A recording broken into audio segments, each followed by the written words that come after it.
Namaskaram. Welcome to my channel, VPK Nutrition, Mind Body Healing with Pushpa. First of all, Happy New Year 2024. It's already been 10 days. I mean, time just flies. And then I also came across, the awareness for this month, January, among other health conditions. It is also International Quality of Life Month.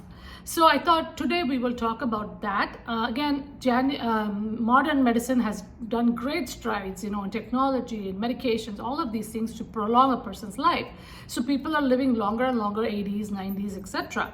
Now the question is, are they really healthy at that age? Are they living a happy life? Are they mentally, emotionally stable? Now these are some things to think about, because I do see a lot of patients in the older population range and they all have a lot of issues. So doesn't seem like many of them are enjoying their day-to-day living.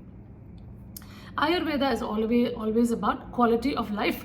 They always look at the root of the problem and want to work on maintenance. So the proverb, swastasya swasya rakshanam athurasya vikara prashamanam. The second part of the sutra says, keeping the healthy person healthy. Now that is what we're going to focus on today, because that's what we want to carry through for 2024.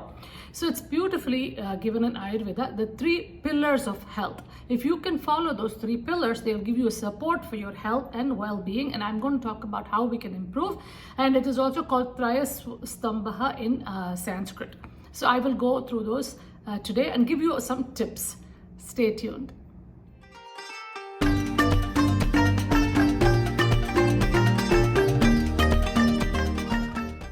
Welcome back, everyone. Again, Happy New Year. First of all, my greatest gratitude for all of my subscribers and those who've been watching regularly and giving me feedback, making comments, and hopefully sharing with others as well. If you haven't already done so, please do consider subscribing. And again, I'd like to see some comments so I know whatever I'm passing along is helpful for you. And please do put some subjects or topics that you would like to see in the future as well. So let's get started.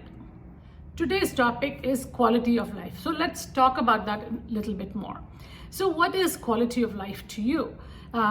Feeling physically healthy, to be able to go about and doing your business and whatever you need to do in the world, not getting tired, exhausted, and just can't get up from bed. Again, mentally feeling clarity, not being agitated, not getting stressed by little things, and also emotionally balanced, not losing it at the drop of a hat. So these are some signs that you are not really healthy. And most people in the modern time, they're always running, too busy doing a lot of things. And so work-life balance seems to be lacking, especially in the new generation today. Everybody says, I'm just stressed, I'm depressed, I'm anxious, and so on. But what are you doing about that? Are you doing anything about that? And this is a question people don't really ask. Or even if they do, and if they even have the tools, they don't always take the time to do it because they feel like, oh, I can put it off. I need to get this done. Need to get that done. But again, even 5-10 minutes of breathing a day can make a huge difference. And there are several studies to show this. Now, so Ayurveda is always about preservation of our well-being so that you don't end up with a lot of diseases in the end. So once you go to a doctor, let's say you're diagnosed with diabetes or hypertension or kidney disease, whatever, usually that is considered to be like the 4th stage in Ayurveda, because Ayurveda believes the body is constantly giving you signals that something is off. Please take care of me, take care of me. So when you have a little bit of heartburn, you take some Prilosec to suppress the acidity. If you have some headaches, take Tylenol. If you have a body ache, take Advil. So this is our culture. We're always taking pills to suppress these symptoms. But this is body's cry for help. Body is saying, hey, something is off. Please take care of your well-being. Eat the right foods. Take some rest. Do some exercise or do some yoga, meditation. Just take some me time. Just unwind. Whatever it means for you with your lifestyle. However, most of us ignore it. We feel we can push through it, and yes, you can. When you're younger, you can push through it. But once you get to your 30s and 40s and 50s, things start to go south. But nowadays, I'm seeing even in the younger population, the 20s and 30s, it's getting a lot worse. So again, this is very important. So today, I'm going to be talking about the 3 pillars of health. This is called Trayo Upasthambaha. Trayo means 3, Upasthambaha means pillars, plural. So what are the three pillars? One is called Ahara, second one is called Nidra, and third is Brahmacharya. These are all Sanskrit words, and I'm going to go through these one by one. Number one is Ahara. Ahara means to taking it in. So anything that is taken into the body is called Ahara. In general terms, that is what it means. But in Ayurveda, it is mainly we refer to the food and the nourishment that we put in our body to keep us healthy. However, it is also inclusive of all of the sensory perceptions, the thoughts, the emotions, everything that we take in through all of our senses and our mind also has an impact on our health and well-being. So really, Ahara encompasses all of these things, and so we have to be really mindful about what you're really taking in, because every little bit of it is going to affect who we are and how we feel.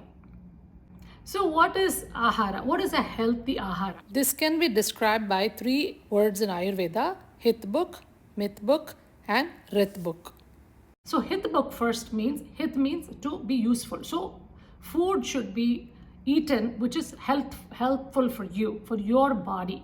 And Mitbuk means eating in moderation, and Ritbuk means eating according to season, and also eating the food that is earned by righteous means. So their importance was also given to what kind of food you're eating. So let's delve into it a little bit deeper. How do we practice Hitbuk? 5 factors will affect what is appropriate for you. Number 1 is your body type, Vata, Pitta, Kapha, what dosha you belong to. So naturally food should be according to that. Number 2, your age. So are you a little kid, in the middle age, old age? Your food will depend on that. Number 3 is the place where you live. Obviously, if it's a cold place versus a warm place, the food will be different. The time of the year, like the seasons, is very important. And the last one is disease conditions. So if you have certain diseases and stuff, naturally you would be, so if you're a diabetic, you have to limit sugar, things like that. So these are some factors to take. So that is what is an ideal food for you, something that satisfies all of these factors. Second one is Mitbuk. Mitbuk means eating in moderation. We always say eat in moderation. Everybody says that. Now what does moderation look like? Number 1 is you visualize your plate, half the plate with vegetables, quarter plate starch, quarter plate protein. This is what I use Modern Nutrition also. So that is a good yardstick for anybody to use. So the more vegetables you eat, first of all, it's lower in calories. You get a lot of fiber, which is also good for the gut microbiome. And I did this talk on gut microbiome last time. So definitely there's a lot of value to that. We need a certain amount of fiber. Second thing to consider is that your digestive capacity. Now, so again, depending on the doshas, I mentioned Vatas are more erratic digestion, Pittas have strong digestion, Kappas have very slow digestion. So naturally, Vatas tend to eat little by little by little. So you want to make it's calorically dense and also eaten frequent meals, but again, according to your digestive capacity, which means figure out if you're hungry or not when you're eating it, and also make the right choice. The second, Pittas, of course, usually have very good Agni or Tikshana Agni. So if you have a good digestion right from childhood and still have it, yes, you can eat those 3 meals and then, again, make it a nutritively sound meal. And don't allow too much time to go on between meals, because that can make you very angry and make you make wrong choices. And of course, Kappas, usually if they are digestion is very slow, so definitely you want to eat maybe only 2 meals a day. Sometimes if you're not hungry for breakfast, go straight to lunch and then have dinner, lighter dinner, have a good meal for lunch, and again allow your body to go through the digestive process. Again, only you know how your body works. Third one, of course, is portion control. That is obviously clear from saying moderation. So definitely, if you've already eaten a certain amount and you're full, stop eating. Have some, just a few sips of warm water if you have to, and see if you're still hungry. You can always eat more. But if you're full, then at least give it some time, because it takes a while for the body to kick in the signal saying that, you're full. So that's why we recommend you eat slowly, so the signal comes sooner. Number 3 is the Ritbuk. Now, Ritbuk again Ayurveda says only eat food that earned through righteous means. Again, Ritu also means season. So Ayurveda actually gives importance to if you're eating a sattvic diet and also eating, with food that is earned through honest living. Now again, it's very interesting because even that, because that actually makes you a better person. When you're actually living honestly and living with all those good values, your digestion also cooperates with you. So how do you make sure? One of them, for the modern times, you can translate it as, first of all, eating mindfully, which is becoming very popular now. Sit down and enjoy a meal. Don't get a lot of distractions, because it does take away the energy from your body's capacity to digest. Number two is eat in a very calm atmosphere, because if you're sitting in a calm atmosphere enjoying your meal, then you're actually tasting the food, the enzymes are being released, and you're actually digesting the food well, and you also cut down on the cravings. And number three, of course, eating according to season, and I've done all 4 seasons, so you could definitely go watch some of those videos.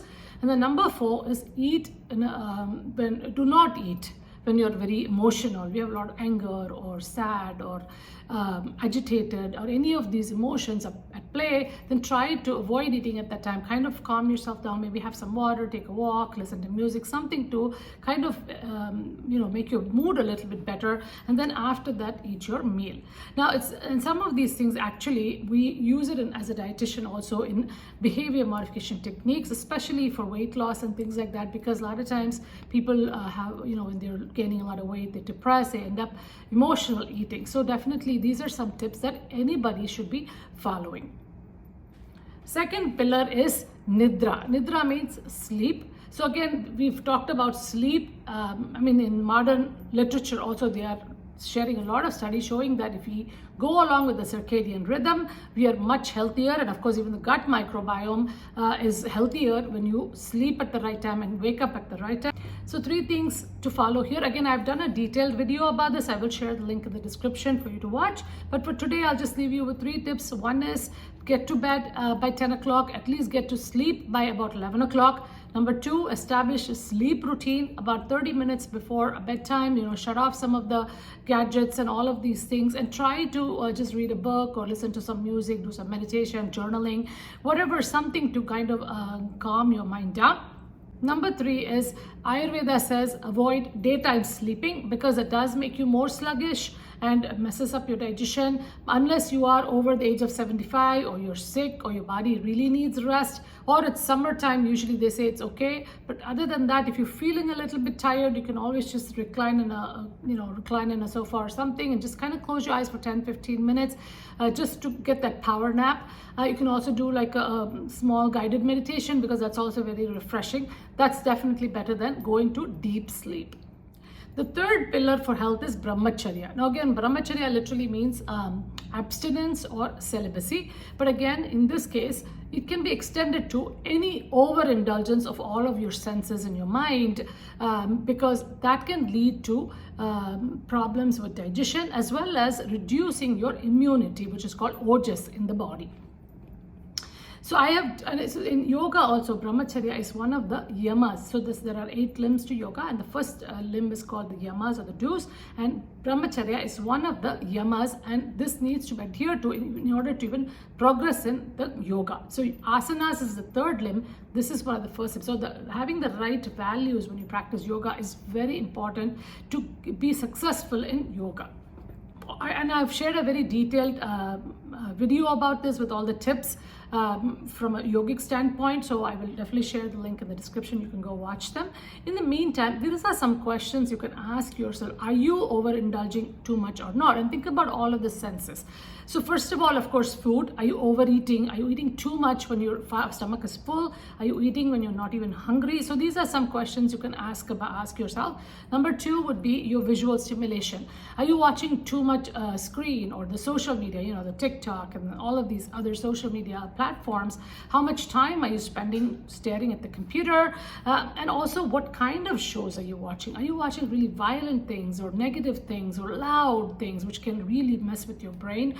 Although we feel like we're immune to these things, it does have a subconscious effect that we don't even realize, because this manifests when you're really stressed. When you're in a stressful situation, these things come and make it worse. Third thing is, what are you listening to? Like, what kind of things, music you listen to, really loud, heavy metal, things that are very jarring. When you go to these restaurants, it's like they put so much of music, you feel like you can't even digest your food.